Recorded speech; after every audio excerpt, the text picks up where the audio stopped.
100% job గ్యారంటీతో ISTTM business school admissions open. NTR మిమ్మల్ని తెలుగుదేశంలో గ్రామం లేదా? ఎన్నికలు అయిన వెంటనే ఎప్పుడైతే ఈ వెన్నుపోటు జరిగిందో ఆ వెన్నుపోటులో ఈయనకి అన్యాయం జరిగింది, ఉద్యమం నడిచింది కదా.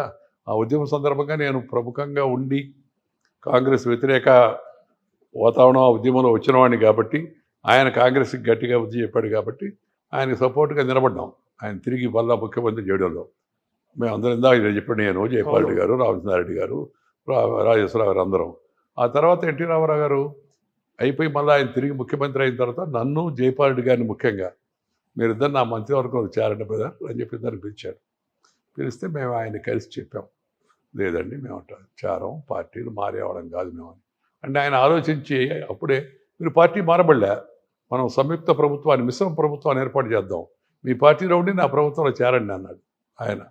ఆయన కూడా మేము ఇద్దరం మాడుకొని, మనం సిద్ధాంతపరమైన రాజకీయాలు, ఆయన రాజకీయాలు వేరు, కుదరదు మనకి, తర్వాత మన సమస్యలు వస్తాయి, అందుకని మనం చేరకూడదని నిర్ణయించుకున్నాం. మేము గౌరవంగా సున్నితంగా ఆయనకి చెప్పాం, మీరు ఏమనుకోవద్దు, మేము పార్టీని వదిలిపెట్టి బయటకు వచ్చి చేరలేము, మిశ్రమ ప్రభుత్వంలో కూడా చేరలేము అని చెప్పారు. ఇప్పుడు పార్టీ మారడం అంటే చాలా చిన్న తేలికైన విషయం. చాలా మంచినీళ్ళ ఉంటాడో తెలియదు, మంచినీళ్ళ ప్రాయం అయిపోయింది.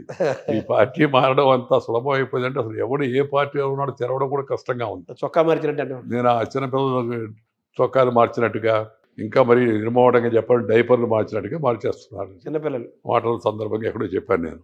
ఒక విషయం ఏంటంటే, ఇప్పుడు రాజకీయంలో సిద్ధాంతాలు తగ్గిపోయినాయి, రాద్ధాంతం ఎక్కువైంది, విలువలు తగ్గిపోయాయి, సాంప్రదాయాలు తగ్గిపోయాయి. అలాగే అసెంబ్లీలో వాడే భాష, ఆ తర్వాత నడిచే తీరు, ఈ పార్టీలు మారడం, ఇవన్నీ చూసి రాజకీయ వ్యవస్థ పైన జనానికి ఒక రకమైన న్యూనతాభావం కలిగే పరిస్థితి ఏర్పడింది. దీన్ని ఎంత తొందరగా విరిగితే అంత తొందరగా సరిదిద్దుకోవాలి. మీరు నిబద్ధతగా ఒకే పార్టీని నమ్ముకొని కష్టంలో సుఖంలో, అది అధికారంలో ఉన్నా ప్రతిపక్షంలో ఉన్నా, ఎలా ఉన్నా, మీరు గెలిచినా ఓడినా, ఆ పార్టీ గెలిచినా ఓడినా ఒకే పార్టీని నమ్ముకొని మీరున్నారు. అయితే మీరు, మీ స్నేహితుడు జయపాల్ రెడ్డి గారు కూడా చాలా మంచి పేరు, బెస్ట్ పార్లమెంటేరియన్, చదువుకున్నవాడు, ఉత్తముడని మంచి పేరు ఉంది. కానీ ఆయన పార్టీ మారాడు కదా. అది ఆయన నేను వ్యాఖ్యానించదలుచుకోలేదు, ఎందుకంటే నాకు జయపాల్ రెడ్డి చాలా గౌరవం. అదే చాలా అత్యంత తెలివితేటలు కలిగిన వాడు, నాకన్నా కూడా ఎక్కువ తెలివితేటలు కలిగిన వాడు వాస్తవంగా చెప్పాలంటే. ఆయన ఇప్పుడు లేడని కాదు, ఆయన ఉన్నప్పుడే చెప్తుండేవాడిని నేను సభల్లో కూడా అంటున్నాడు. కొంతమంది బీజేపీ వాళ్ళు మన పార్టీ ఆయన కాకుండా ఆయన పార్టీ ఆయన్ని మీరు ఎందుకు ఆయన పొగుడుతున్నారు మీటింగ్లు అంటే, గొప్పవాడే ఆయన అని చెప్పి అనేవాడిని నేను.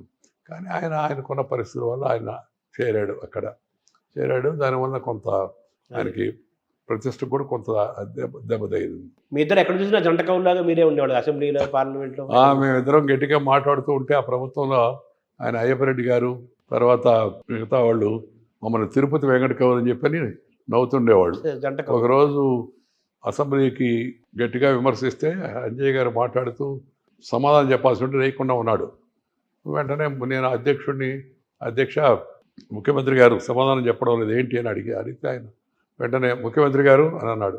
ఆయన ఉండి, అధ్యక్ష కరవ ఊపిరి పీల్చుకొని ఇప్పుడే పంజాబ్ మెయిల్ పోయింది అన్నాడు. పంజాబ్ మెయిల్ పోయిందంటే అందరికీ అర్థం కాదు, అంటే అంత స్పీడ్గా మాట్లాడుతున్నాను.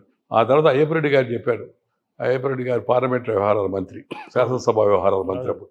ఆయన చెప్పాడు, అధ్యక్ష వీళ్ళిద్దరూ తిరుపతి వెంకట కవుల్లాగా ఒకరు తెలుగులో ఒకరు ఇంగ్లీష్లో వాయిస్తూ ఉన్నారు, కొద్దిగా మాకు ఊపిరి తీసుకునే అవకాశం ఇవ్వండి అన్నట్టుగా ఆయన చరోక్తిగా మాట్లాడాడు.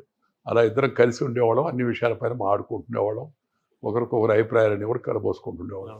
మీకు ఎక్కువ స్నేహం కూడా జయపాల్ రెడ్డి తోటి, అరుణ్ జైట్లీతో ఎక్కువ స్నేహం కదా. ఇక్కడ జయపాల్ రెడ్డి గారితో ఎక్కువ స్నేహం.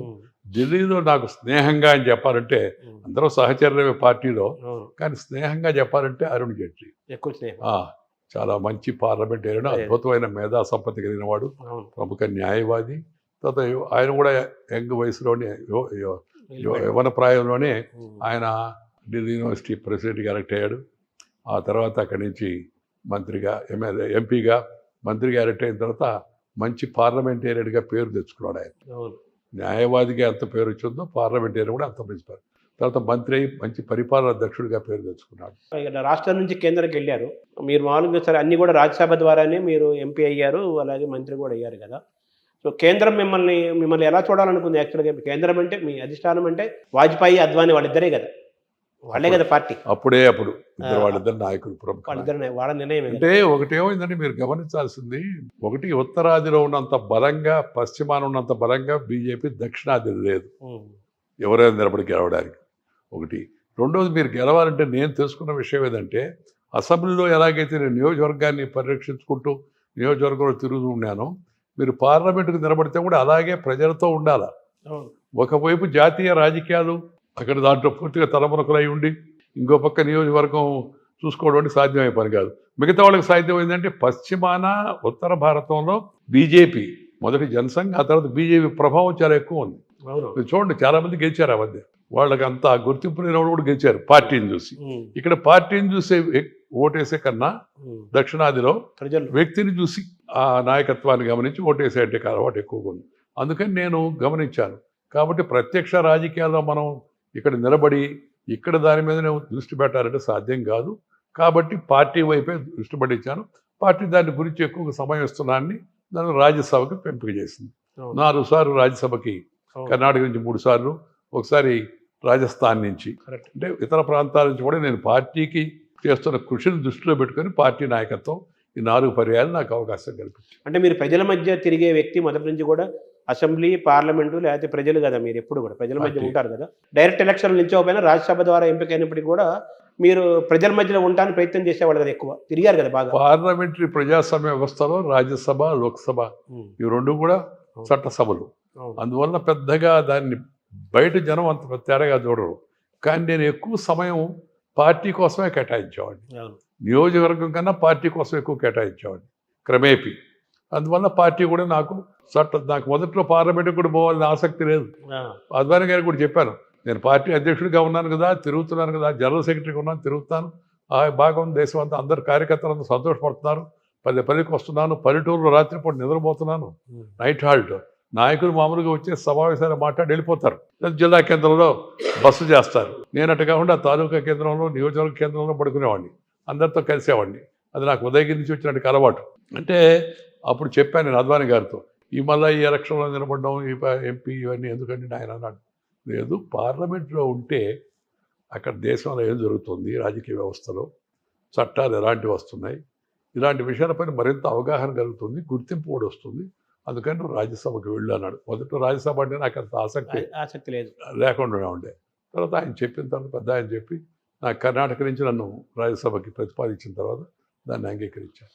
మీరు విస్తృతంగా తిరిగారు కదా దేశమంతా. నా బలమే అది. అదే విస్తృతంగా తిరగడం, జన సంపర్కం, జనంతో కలిసి ఉండడం, అదే నాకు ఇష్టమైన పని కూడా. రాజకీయాలు నాకు అత్యంత ఇష్టమైన పని ఏంటంటే ఈ పదవుల కన్నా ఆ పదవుల్లో నుంచి పార్టీని కింద స్థాయికి తీసుకెళ్ళడం. జనంతో నేను నవ్వుతూ చెప్తూ ఉంటాను, meeting people, greeting people, talking with people, walking with the people, eating with the people, sleeping along with the people. That is my favourite past time. Suman టీవీలో మీ పర్సనల్ అండ్ బిజినెస్ ప్రమోషన్స్ కోసం కింది నెంబర్కి కాంటాక్ట్ చేయండి.